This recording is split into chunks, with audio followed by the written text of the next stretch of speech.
what a remarkable experience, what a testament to the power of these tools, to the fact that here we are 30 some years later, and you could have that dramatic of an effect again, like Andrew said, so quickly. What a neat experience for you to see and for you to have personally.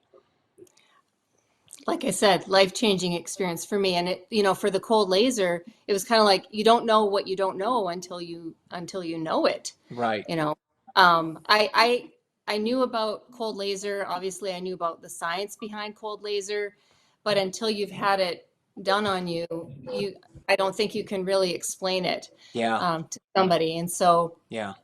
in our practice, I tell that story all the time. Yeah.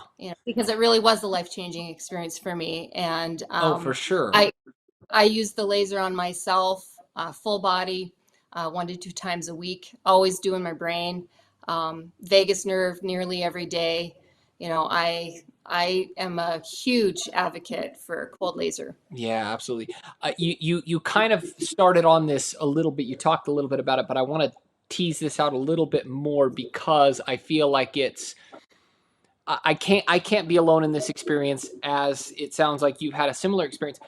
Here you were. How early on in practice did you learn about low-level laser therapy, specifically Erchonia lasers? Fairly early on, you had heard about them right on the scene, and Yeah, pretty early on. and yet you Um, didn't incorporate them. Same with me. Like when I was in chiropractic college, I graduated in 2008. I had heard about Erchonia, and in my mind, it's not at all that I thought that it was all hype. I didn't think that, but I have to say I was kind of dismissive of it. Yeah, yeah, yeah. I'm sure that helps on some level with musculoskeletal stuff, but beyond that, I don't think it's really as amazing as everybody seems. Everybody in the Erconi world seems to claim that they are. That was my attitude until I had firsthand experience. What was going through your mind at that time, if as best you can recall? Was it a similar sentiment? Yeah, tell us where you were at mentally. so in Wisconsin, cold laser, I think that it was approved by the Chiropractic Examining Board to be part of our scope of practice somewhere between 2000 and maybe 2007 or 8. Okay. So, Erconia had been around probably for about a decade by then. Right. And you had to go to a specific Erconia seminar, to learn about cold laser. And a lot of those were not recognized by the state of Wisconsin for continuing education. So, Mhm. I would pick and choose obviously what programs that I was going to, and so even though they had great speakers, Dan Murphy being one of them, I never went to a specific seminar, and this happened to be at our annual chiropractic convention in Wisconsin. Dr. Rob has spoken there many times, but it happened to be that they had just had the con, the people that decide what the best practices are for treatment of traumatic brain injuries.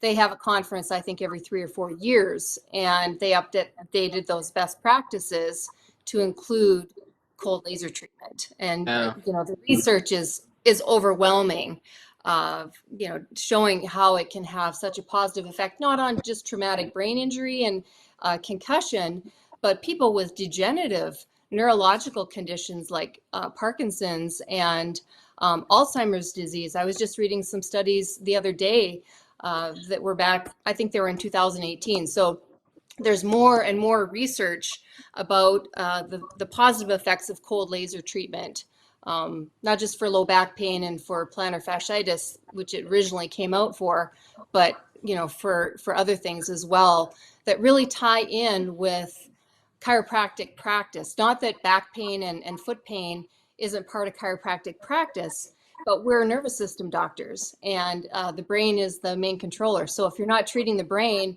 you're really not treating, the main part of the controlling factor in the body's function. For sure. Yeah, absolutely. Yeah, that's incredible. So, if I'm hearing correctly, your attitude prior to this experience was kind of like, it's there. I'm sure that's great. I'm sure that's fine, but right now I'm more focused on CEs and things that are going to be the highest use of my time, right? In terms of, but what was going through your mind when you started to hear about this kind of shift or change in terms of best practices with low level lasers? Did you start connecting dots in terms of your own personal story at that point in time where you were like, huh?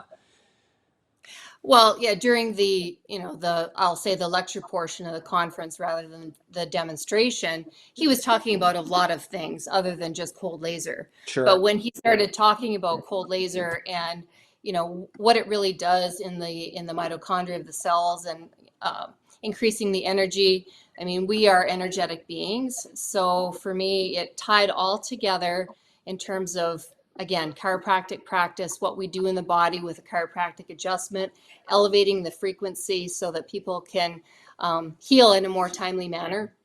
Just doing what the body's already designed to do. We're, self-healing, self-regulating beings. And when we can increase the frequency within the body, within the cells that we're treating, everything is going to happen just at a much, much faster rate. Oh, absolutely.